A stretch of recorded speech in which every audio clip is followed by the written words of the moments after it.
Call to order a regular meeting for the Normal Town Council for July 5th, 2017. Please call the roll. Mayor Coos? Here. Mr. Fritzen? Here. Mr. Preston? Here. Mr. McBride? Here. Mrs. Lorenz? Here. Mr. McCarthy? Here. Mrs. Cummins? Here. We'll begin with a pledge of allegiance.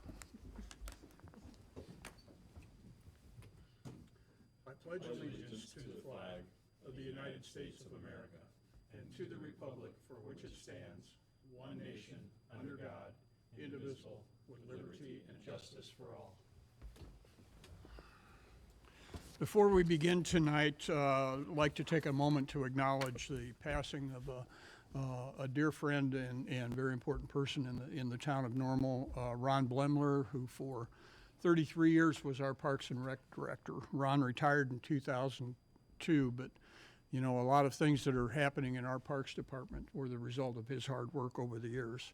So on behalf of the council and the community, I'd like to offer my condolences, or our condolences, to his family, his grandchildren, his daughter, his children, his wife of 54 years. This was very unexpected, came pretty quickly, and he will be dearly missed in the community. So I'd like to take a moment of silence here, please.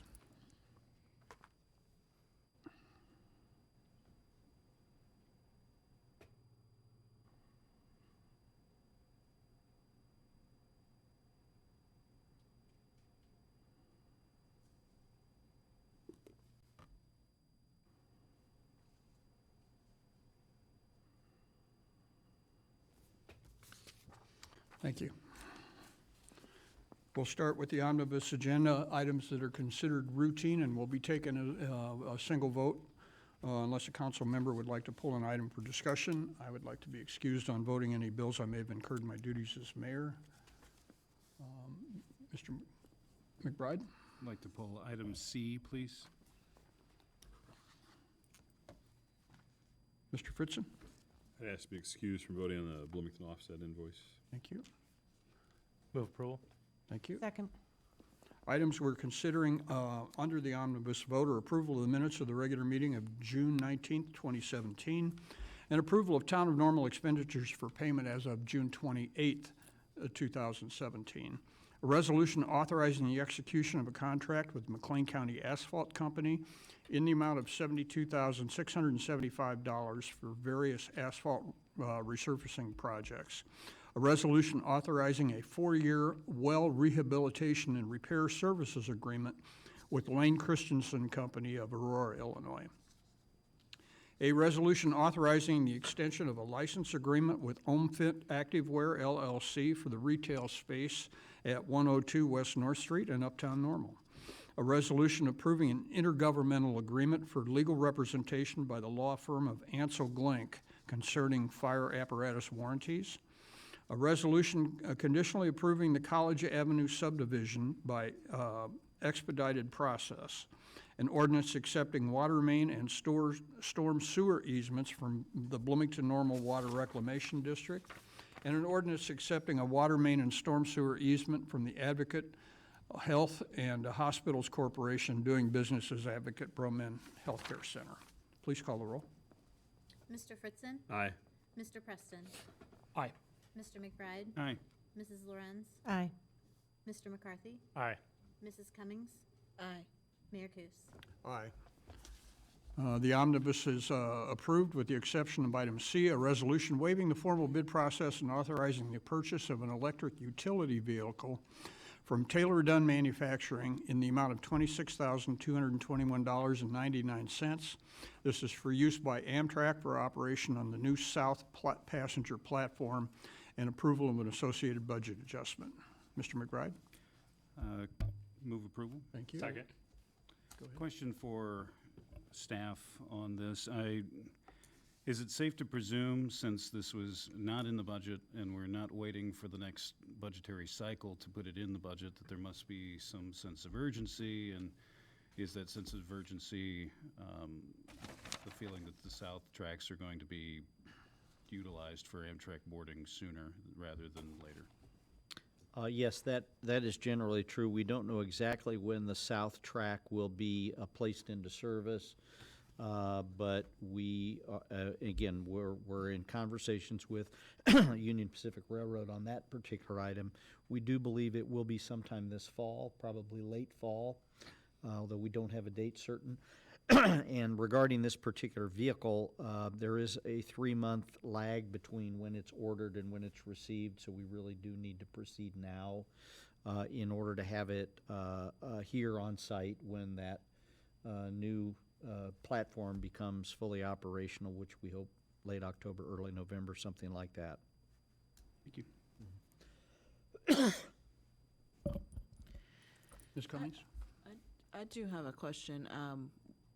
So if we're looking at doing this in the fall, and the vehicles that I know that was being presented, looks like something that better use in the summer and spring, what are we going to do for those winter and fall months as to assist those who may need some additional assistance crossing the tracks?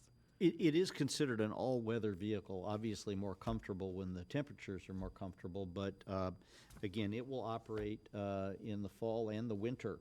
Of course, the platforms where this unit will run on will be cleared of snow and ice on a regular basis, so it's designed to be a year-round use vehicle. Further on this item? Mr. Fritzen? A couple of questions. One, what accommodations does Amtrak make for those whose mobility is even more restricted than this vehicle could accommodate? I believe they do have wheelchairs that are available for people that have severe mobility problems. And they also, people who actually show up at the station with a wheelchair, they will provide some assistance to those passengers in loading and unloading. Both staff that are on the train will provide some assistance, and then the station staff will, to the extent that they have people available.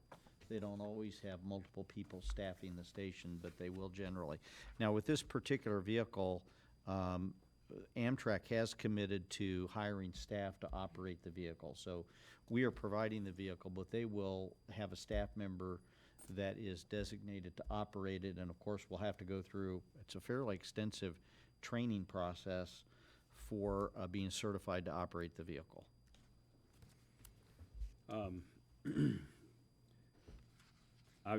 It appears we don't have a choice in which vehicle to purchase. They provide Amtrak provided the cost estimate, the bid on it, and we're providing the funding. Is there a reason for that process that way, to not investigate other modes of transportation besides this? Amtrak has apparently done that, and this is the selected model and the selected vendor. They've already, they have a process where they've gone through and vetted all of the manufacturers. At least that's what we're being informed, and this is the selected unit that they have adopted for use in their station. So, again, they're taking responsibility for operating it, but they're asking us to provide what is their standard vehicle. And it's, I don't know all the details, but this is what they recommend, and this is what they now use in all of their stations that require this type of people mover. I trust that, I'm not a traffic engineer, obviously, but you got to move it from this side to that side, turn it around and bring it back. Right. So that turnaround area and things like that don't appear to be in place right now, so we're going to need to be doing some additional work. I think would staff, appear. staff has looked at that, and we feel comfortable that there's enough room right now it can maneuver. Again, this unit where pedestrians will typically, when they cross from the north platform and transition over to the south, they will use the Broadway crossing. This particular vehicle will use the Linden crossing because there's more of a radius there for turning, and then there's essentially the parking lot that exists east of the waiting area that can maneuver the unit, so it shouldn't be a problem. If we were going the other way, yeah, we would have a definite problem in maneuverability. Thank you. Mr. Preston? Yep, another question for staff. Is this a conversation with Amtrak that just came up, within this last fiscal year, or even once this administration took office, or is this? I'm looking for a little more background, or is this something that was at all part of the conversation back, I think, in fall of 2014 when we were originally talking about the enclosed overpass option at that time? When? Can we get a little more detail as to that's when how the- this has evolved? Your second scenario is accurate. When we began talking with Union Pacific Railroad, Amtrak, and others about not moving forward with the original planned bridge, and knowing that there would be a period of time that we would not have a regulation-type crossing, we began talking about an interim solution that would allow passengers to go from one platform to the other, and knowing that it would require some considerable walking in some cases, and we understood that there's some passengers with mobility problems that would need some assistance. So during those early conversations, the town actually offered to provide a vehicle and to even operate that vehicle, because that was one of the early considerations. We then had a number of conversations with Amtrak, and at one point, it was our understanding that they were going to provide both the vehicle as well as the operator. That's why we did not include this in our budget. However, later we learned that no, they did not have a vehicle available, which we thought they might. We understood that they would. They did not have funds available to purchase a vehicle, but they did commit to providing the staff to operate the vehicle. So it came down to the town purchasing the equipment, and then they will operate it. And again, during when we put the current budget together, we were not expecting to have to make that purchase. Ms. Lorenz? A couple questions for staff. One has to do with the comment in the report about this being a fairly common occurrence whereby the Amtrak may ask the municipality where the train station is located to purchase this kind of vehicle. I'd like a little more background on that, if you know of any examples. And then the second question is what to do with this vehicle when presumably we would have an underpass and this type of vehicle may not be used, or would it still be used? Yeah. So, is there a buyback, or is there something other use within the town for this? Well, let me take the second part of your question first, if I may.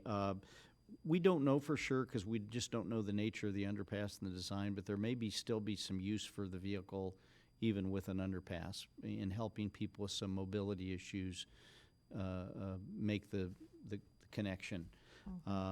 If there's not, I'm sure there's residual value. It can probably be sold. I'm sure there's a market for this for all kinds of things, all kinds of enterprises that need some sort of a transport vehicle. So there's probably is some value to it. In terms of, I don't know off the top of my head, maybe Wayne does, specific examples where municipalities have purchased this kind of thing, but I can tell you Amtrak has a very inflexible budget. Again, in our case, they basically occupy the space in our facility rent-free. They pay utilities. But we feel that that's a reasonable grant on our part to have the service. We're very fortunate to have that service. Maybe Wayne has some specifics on where other cities that have purchased equipment for Yeah, them. they mentioned several communities, but the one I remember is Kansas City, where they have this type of arrangement with municipalities to provide the vehicles that they operate. And this type of service, is used in bigger Amtrak facilities. They call it red cap service, just a courtesy service. So it may become something like that. But and we see other uses, town uses perhaps, in the uptown for this vehicle if the Amtrak use goes away. Okay. Mr. McCarthy? Just to follow up on that last comment and my counterparts, reading this, it almost appeared that, but I want to check in with staff or Mr. Peterson, are we restricted from using this vehicle for other purposes? Because it seems like if we're going to have it, there's some utility for our growing number of events and festivals and things around uptown that we Right. could use that vehicle. I think the answer is not necessarily. I mean, we still have to draft an agreement, but it may be cleaner for maintenance purposes and everything else if they have exclusive use. I think that's what they're looking at, you know, as far as responsibility for damage, things like that. But I mean, I think we can, that was my thought originally, is can there be multiple use? So we can still pursue that with Amtrak in the agreement. See what they say. We have to remember that those trains run 7 days a week. There are 8 trains in, 7 days a week, so the availability of that would be limited. Right. Good point. Further on this item? Please call the roll. Mr. Preston? Aye. Mr. McBride? Aye. Mrs. Lorenz? Aye. Mr. McCarthy? Aye. Mrs. Cummings? Aye. Mr. Fritzen? Aye. Mayor Kus? Aye. The item is approved. We have 3 items of general orders tonight. The first is a resolution approving a final development plan, Phase 1, for the J&M planned unit development. Move approval. Second. Is there discussion on this item? Hearing none, please call the roll. Mr. McBride? Aye. Mrs. Lorenz? Aye. Mr. McCarthy? Aye. Mrs. Cummings? Aye. Mr. Fritzen? Aye. Mr. Preston? Aye. Mayor Kus? Aye, the resolution is approved. Item 7 is on the same property, a resolution conditionally approving a final plat for the J&M planned unit development, Phase 1. Move approval. Thank you. Discussion on this item. Please call the roll. Mrs. Lorenz? Aye. Mr. McCarthy? Aye. Mrs. Cummings? Aye. Mr. Fritzen? Aye. Mr. Preston? Aye. Mr. McBride? Aye. Mayor Kus? Aye. This resolution is approved. Item 8 is an ordinance authorizing the city manager to negotiate and execute a letter of agreement with Global Signals Acquisitions for the relocation of a cell tower and an easement grant. Move approval. Second. This is, as you know, has been a long time coming and has to do with our selling or trading property with the university to where the Adelaide Fire Station is.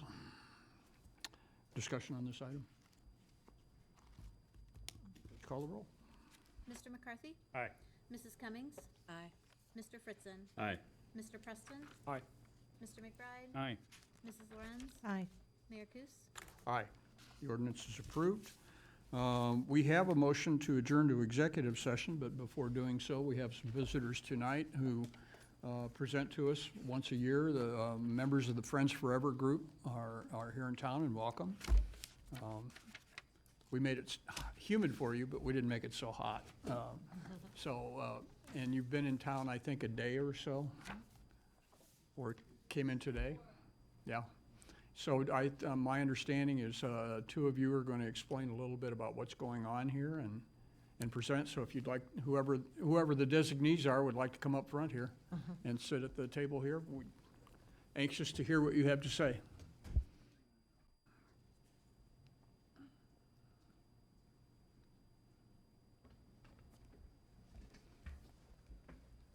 Good evening. Good evening.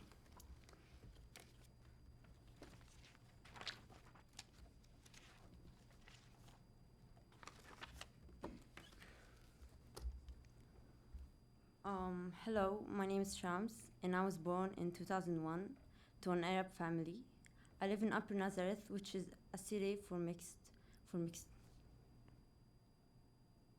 Hello, my name is Yoav, and I was born in Israel. I returned. I was 4 years old when I came here, and I was born to a Jewish family. I live in Nofit, which is a Jewish village, surrounded by Arab villages. In the summer of 2006, when I was 5 years old, the Second Lebanon War started. As a child, I didn't know why there is an alarm sound a couple of times a day. I just knew that when it happens, you go to the shelter and wait for the bomb sound. I just thought it was a thing that is supposed to happen. I remember one time when I was showering and my mom took me out of the shower when the alarm went off and took me to the shelter. I asked her if I can go back to the shower and she said no. In the summer of 2006, when I was 5 years old, the Second Lebanon War started. As a child, I was scared of the alarms in the middle of the day. One night, when my dad told me a good night story, an alarm went off, and my dad took me and my book to the shelter and continued to read it to me as if nothing happened because he didn't want me to understand what happened. In 2004, when I was 13 years old, the Operation Protective Edge, which was the conflict on Gaza, started. It was in the summer during the month of Ramadan. It lasted for a really long time, almost a month. We had the TV on the news station the whole time to see what's going on in Gaza. My mom was watching the news and crying. I remember we didn't celebrate the holiday after Ramadan, which is called Eid al-Fitr, because of the deaths in Gaza. Watching people's homes getting destroyed and family losing their loved ones was so horrible for me and caused me to believe that Jews are killers. In 2014, when I was 13 years old, the Operation Protective Edge started. Many bombs fell daily in Israel. When I returned from a vacation and overseas, and on that night, a bomb fell near my grandma's house, which we were staying in. The bomb fell in the middle of the night while I slept. In the shelter, I was confused and scared because I had forgotten a war that started. I believed peace was impossible with those terrorists. In 2015, I got involved in a coexistence program, which was taking computer science lessons with Jewish kids from a school in Upper Nazareth. Even though it was twice a week, 3 hours each, I have never spoken a single word with any of them because of the idea I had about Jews. In 2015, my school initiated a coexistence program with an Arab school in Haifa. We met a few times in their school and a few times in mine. The program failed because no side wanted to cooperate, and the program was imposed upon us. These events, which we just told you about, are incidents that we have different perspectives on. But we experienced the same feelings, We both felt scared when the bomb fell. and we both didn't cooperate in previous coexistence programs. When my teacher told me about Friends Forever's delegation to the US and that it involves Jewish teenagers, I didn't think it's a good idea at first. I signed anyways and got accepted. When my teacher told me about the Friends Forever's delegation to the US, I didn't believe the idea of the program would work because of the Arabs didn't cooperate in the last program. We had a seminar and I got to meet Yoav and his group, and we were just kids playing hide and seek with nothing separating us. At the seminar, I got to meet Shams and her group, and suddenly we weren't Arabs and Jews, but just kids playing hide and seek, and forgetting that these things don't usually happen in Israel. I've learned that Yoav is a very funny guy, And I have learned that Shams plays the guitar and the piano. and I've learned that Yoav eats a lot. And I learned that Shams wears knee-high socks in the middle of the summer. And most importantly, I've learned that Yoav is not a killer. And most importantly, I learned that Shams isn't a terrorist. Thank you. Thank you.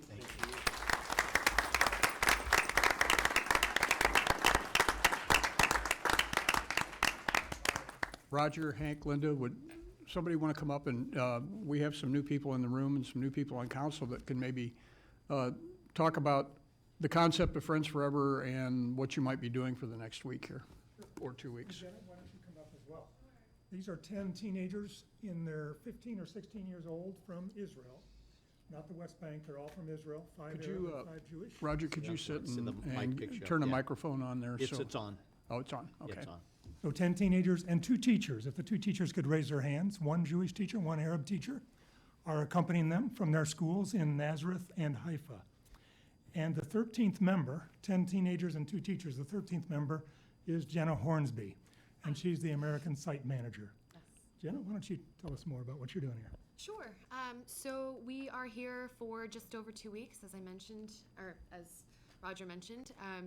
The young people that are here today have done something that's very brave in their communities. They're leaving their family and friends. Most difficultly, they're leaving their cell phones. for 2 full weeks. And they're from the same country, but they have lived 2 different stories of that country. So while some of them are honoring something called the Nakba Day, that means catastrophe in Arabic, others are celebrating an Independence Day. I mean, they have been raised to believe completely different things about their country and different things about one another and their role in it. So you've all seen stories of Israel and Palestinian conflict on the news. So they are here to write their own stories about Jews and Arabs. And they've been doing all kinds of activities they will be doing all kinds of activities throughout the next 2 weeks. They've only been here for about 3 days. But the focus of the program is leadership training, public speaking, which you saw today, cultural activities, so things in the community. We watched the fireworks last night, and community service projects. So we'll be working with lots of different community organizations in the town that do different things. And actually a big part of the program is coming to events like this and just interacting with Americans. So I encourage you to come ask them your questions afterwards. They're all very outgoing and eager to talk to you. So thank you so much for having us. I really appreciate the audience, and I know they do too. This has been a hugely successful program in our community and has a lot of support, and I'm certainly glad to see it's ongoing year to year. We appreciate the community support we've had. This is our 5th summer, so our 5th delegation. We'd love to tell you their exact schedule for the next 2 weeks. We have it, but we can't tell them. So they only learn the day before what they're doing tomorrow. So Right. It's good stuff. Any questions or comments? Great. Thank you for coming, and welcome to our community, and enjoy your time here. It'll be Thank you. challenging, but it'll be fun too. Thank you for your support. Thank you. Have fun. Thanks. Before taking a motion to adjourn to executive session for the purpose of conducting a city manager's performance evaluation, are there comments or concerns? Mr. Fritzen? Yeah, I wanted to just add a little something to your comments earlier about Ron and Blemler. First of all, I appreciate the tribute on the radio last night on WJBC prior to the start of the concert. That Ron would be recognized that way. I'm sure that was something that their family appreciated, and I appreciate that being made part of that. But Normal has, especially for the size of the community, but really the size of the community doesn't have a whole lot to do with it. The expansive size of our programming in Parks and Rec is unbelievable. You stop and think about the number of parks, the amount of programming, the breadth of what we have, with beyond the typical things you think of with Parks and Recreation. We have a movie theater, we have outdoor theater, and a summer program there. We have a Children's Discovery Museum. Of course, Ron wasn't involved in directly in that because he retired, but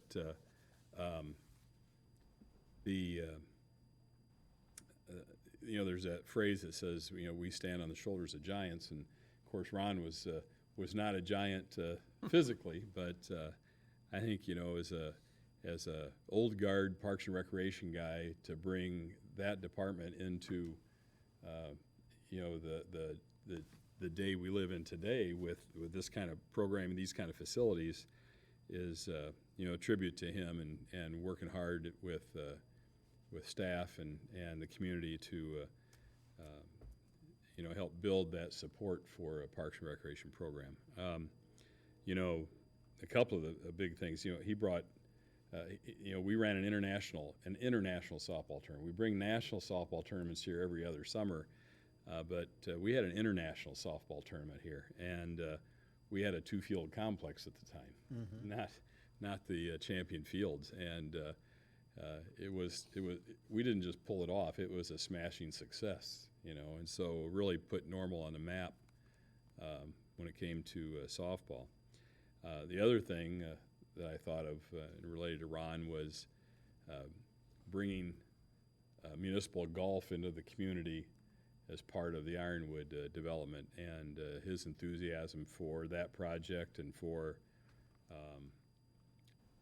what his vision was for the clubhouse and whatever's a community gathering space and a neighborhood gathering space. I don't know if that developed to the depth that he had hoped to see happen there, but it's obviously been a great amenity added to the community. And when we talk about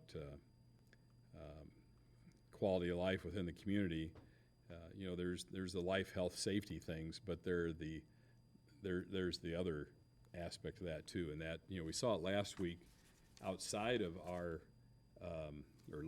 last meeting. We saw what goes on in the community, got a glimpse of what goes on in the community outside of the things that we provide, with all the different groups that came in, for the Harmon's Arts Grants.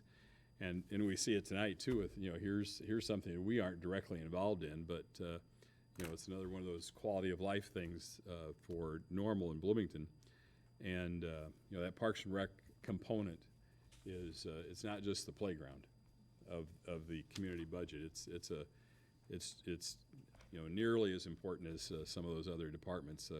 Wouldn't put it right up there with police and fire, but it's darn close. And we really owe a debt of gratitude to Ron and all the other department heads, people like him that in our other departments that have preceded some of our current employees. But when we talk about Normal and in the terms that we do as representatives of our citizens, we do stand on the shoulders of giants, and Ron was one of them. Thanks, Jeff. Mr. McCarthy?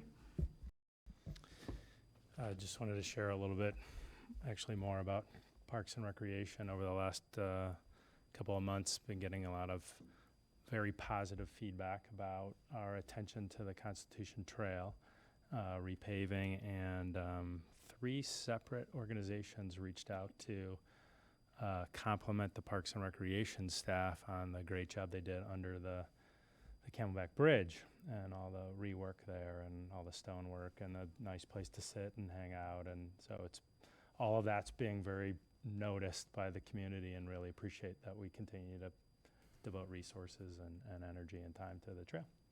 Thank you. Mr. McBride?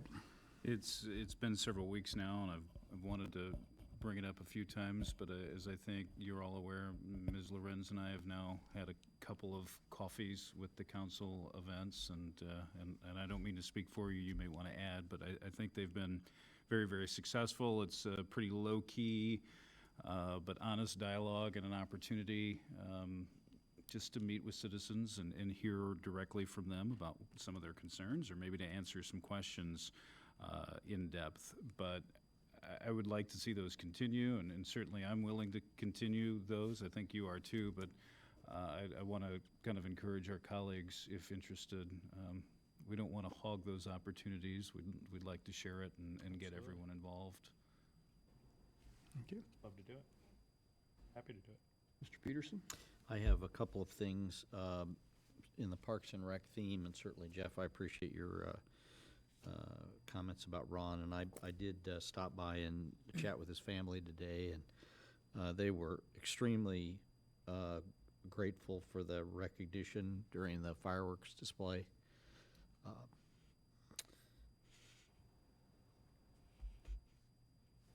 So anyway, I appreciate your comments. Ron was a giant. He was a short guy, but he was a giant, and he'll be missed. But staying on a Parks and Rec theme, I did want to mention, and I think you know about this, but we had one of our lifeguards receive a very prestigious honor recently from the firm of Jeff Ellis and Associates. That's the firm that we contract with to provide lifeguard certification and training, but they also do auditing of our lifeguards, and that's a covert process. They don't know the auditors are around when they are. They don't know who they are or when they're going to show up, and the auditors even videotape our guards to make sure that they're doing the job and making sure they're indeed following the training that they received through Ellis. And one of our guards, Tess Hinshaw, who was not able to be here tonight. I don't think she's here. We were hoping she could be here, but there was a conflict. She received the International Golden Guard Safety Award from Ellis, which I understand is awarded to only 1% of all of the lifeguards that they evaluate annually. And this award was given to Tess and a handful of other individuals across the country that Ellis determines surpass the expectations of all safety standards in areas such as swimmer surveillance, professionalism, and vigilance. So we're really proud of Tess and frankly proud of our entire lifeguard staff. We are really blessed with a fabulous staff at our aquatics facilities. They perform very, very important work every day. And most of them are young people, teenagers, and they're amazing at what they do, and they have a huge responsibility, and it's nice to see Tess get this recognition, but I think it speaks well of our entire program. So James Wayne is in the audience. Doug Damery's out, but James from Parks and Rec is standing in, so certainly extend our appreciation to the entire staff. I know they all live up to that standard. I also want to take the opportunity to welcome officially even though she's a familiar face, our new clerk. This is her first day on the job officially as clerk, and she got thrown right into the council meeting. So welcome, Angie. Looking forward, you'll do a great job. You have big shoes to fill, but you're up to it. So welcome. That's all I've got. Thank you. Thanks. So a motion, this will make Brian feel better, a motion to adjourn to executive session for the purpose of conducting city manager's performance evaluation under Section 2C1 of the Open Meetings Act. So moved. Thank you. Second. Please call the roll. Mrs. Cummings? Aye. Mr. Fritzen? Aye. Mr. Preston? Aye. Mr. McBride? Aye. Mrs. Lorenz? Aye. Mr. McCarthy? Aye. Mayor Kus? Aye. We are adjourned to executive session. Thank you. Hey,